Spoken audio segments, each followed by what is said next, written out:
never went back to what he was before. He was something different, you know. And I think it would be hard for Bayley to do that. I can definitely see Sasha. Yeah. There's been a couple times where she's had spots with Bayley on Raw where she gets all snippy with Bayley, and then, I could just, I don't know. Who knows what's going on? But that women's division's got me fucked up right now. Yeah. But I do see your point. It is kind of one of those things where it would be pretty hard to see Bayley going back from a kind of, less huggy attitude to back to the huggy attitude. And let's face it, I don't think we need Izzy to have any more, cry fests anymore. I think she's had too many with seeing, Bayley losing as is. So I don't think we need to destroy the poor girl at this point. Yeah. But moving on from the women's division match to a waste of a matchup, that being, well, actually two wastes of matchups, that being Titus O'Neil versus Sheamus and the Big Show against the Shooting Stars. That was a thing. The Shooting Stars just get squashed by Big Show, and then Sheamus. I'm not gonna lie. Anytime I watch them to get the crap beat out of them, I enjoy it. I love the Big Show.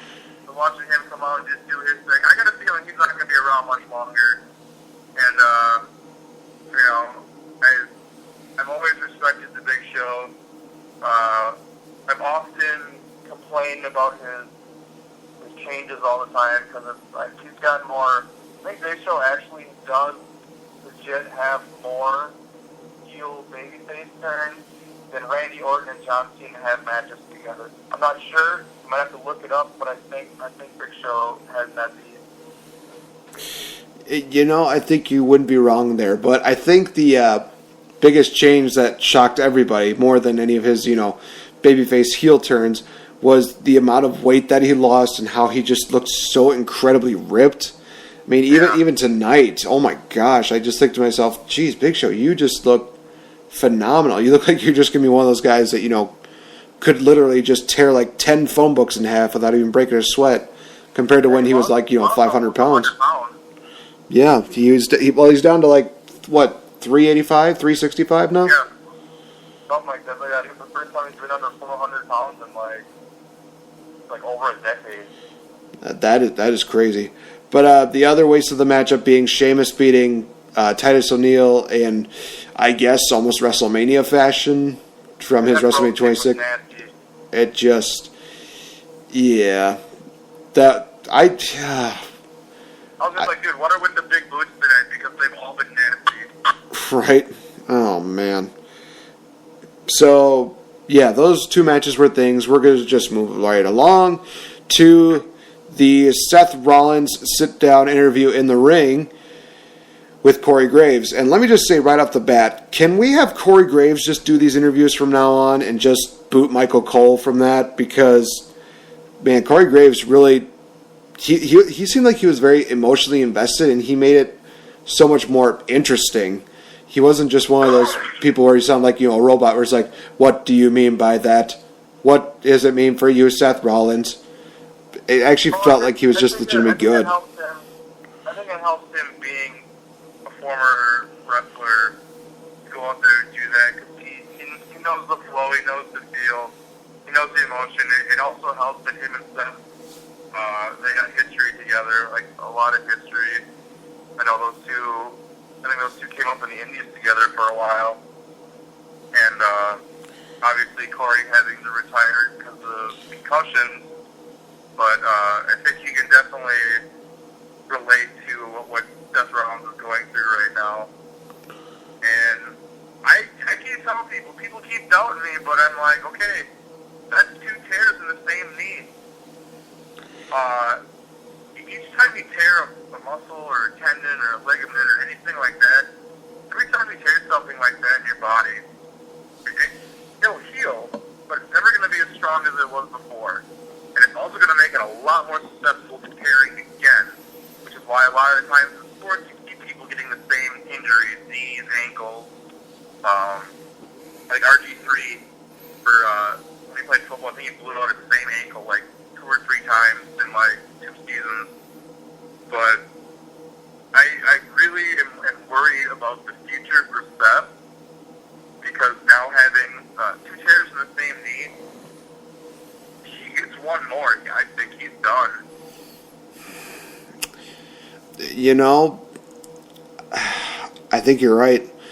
It's really hard, like you said, to just come after an injury like that and even think that you're at 100%. If anything, after the first tear, I think that Seth Rollins was probably more at like a 98, maybe 95 at least. But the second one, that probably just diminishes even more and more, and it just, it's got to kill him right now, because he wants to compete at WrestleMania again. He had one of the greatest moments that any superstar could ever want, and that being, main eventing WrestleMania and winning the biggest title in that company's business. And the fact that he is possibly going to be missing out on another WrestleMania says it's heartbreaking for him. I mean, we saw, last year, if you remember, Neville, he was supposed to be part of that, Intercontinental title ladder match, and he rolled his ankle in a match with Chris Jericho. And, I remember that.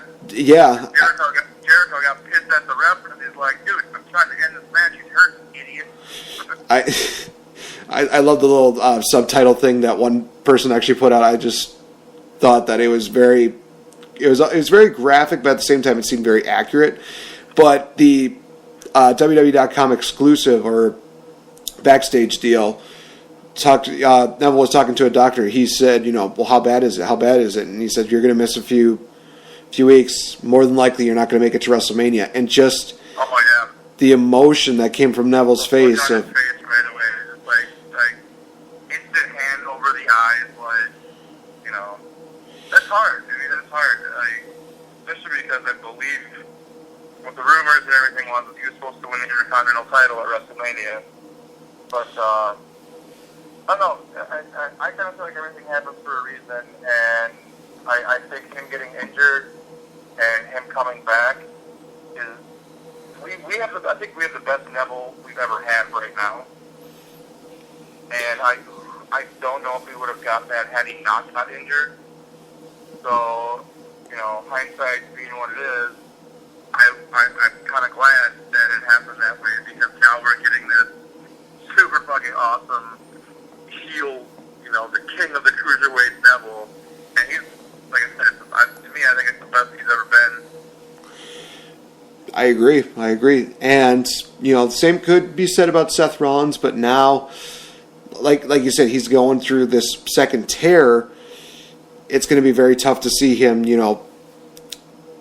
do a lot of his classic moves. And going back to Monday Night Raw, where he's basically asked the question, what is WrestleMania looking like for you? And he said flat out, I don't know. I don't know what it's going to be like for me at WrestleMania.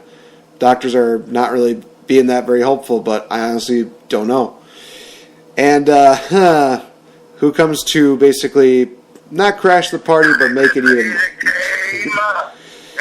No, remember it's, behold the king of kings. And Triple H just comes out, he says, oh, hey, I'm glad to see you, buddy.